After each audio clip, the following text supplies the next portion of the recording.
Welcome to Learn Short and Typing with VIKAS sir. Sir Kailash Chandra magazine transcription number 237 at the rate 90 to 100 word per minute with fluctuation. Speech of Honorable Finance Minister. 840 words, 5 seconds. Start. The very informing and very useful debate that we have had on the motion has, I am sure, given government a great deal of food for thought. Many suggestions have been made which I have been thankful to find are very largely in accordance with government's own ideas on the problems which devaluation has thrown up, and I have no doubt in my mind that when we set up a suitable machinery for bringing about increased possibilities of consultation between the government and parliament in these matters, we should be able to push things forward to a satisfactory stage.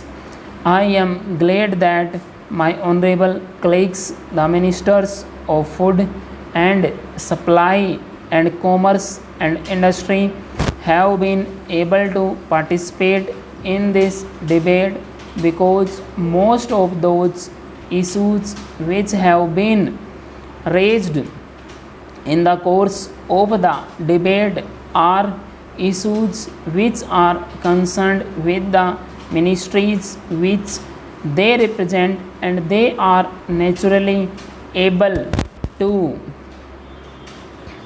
speak with fuller knowledge about them.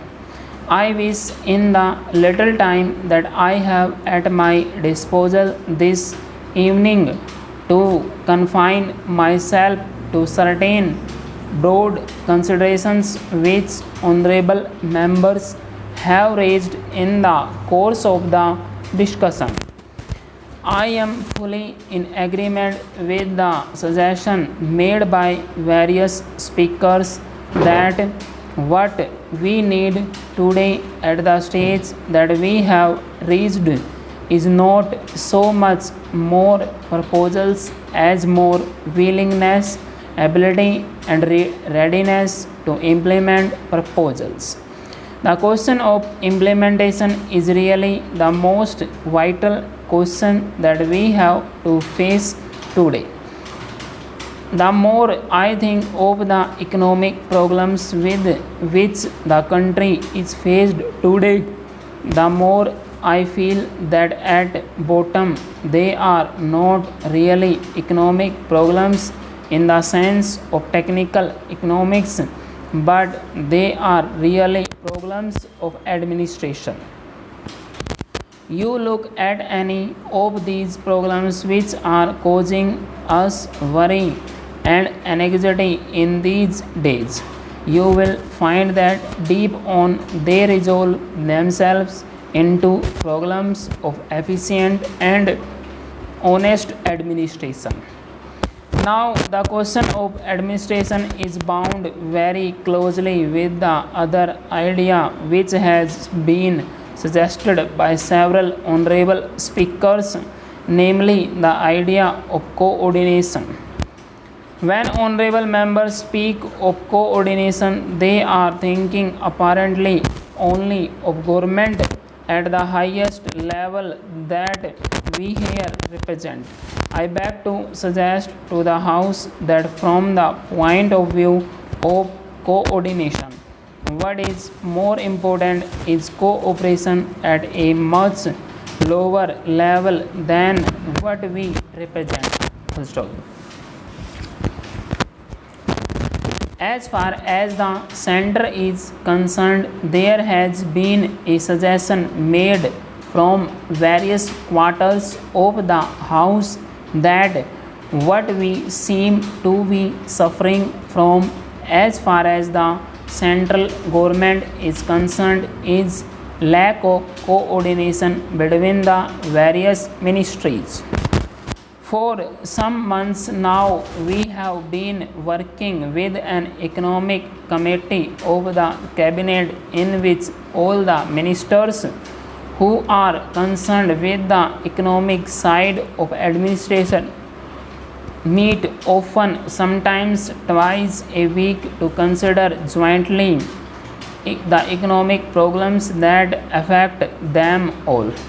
And since I am perhaps very directly concerned with the working of that committee, I think I have some right to say that we have made a certain measurable degree of progress in the matter of coordination at the center. But as my honorable friend Dr. Syam Prasad Mukherjee mentioned, the question of coordination is equally important as between the center and the states. Some of our greatest difficulties arise from the fact that under the kind of constitutional system under which we are working today, policy is laid down by the center, but the execution of the policy is in the hands of state governments. If there is not enough coordination, if there is not enough sufficient attempt on the part of the two agencies of government to get together and work out their problems jointly, we shall not be able to make the progress that we all desire. I do hope in the days which are immediately ahead of us, as soon as the Constitution has come into force, we probably shall have at our disposal a more effective machinery for this purpose. Sir, in the speech which I made on the motion before the House, I placed before honorable members the program that the government have in mind in order to meet the difficulties created by devaluation.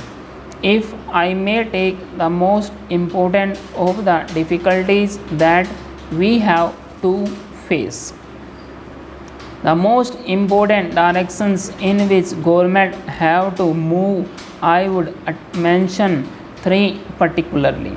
Now I come to the main bill. Stop. It goes without saying that a change is needed in the patents law because our last act is of 1911.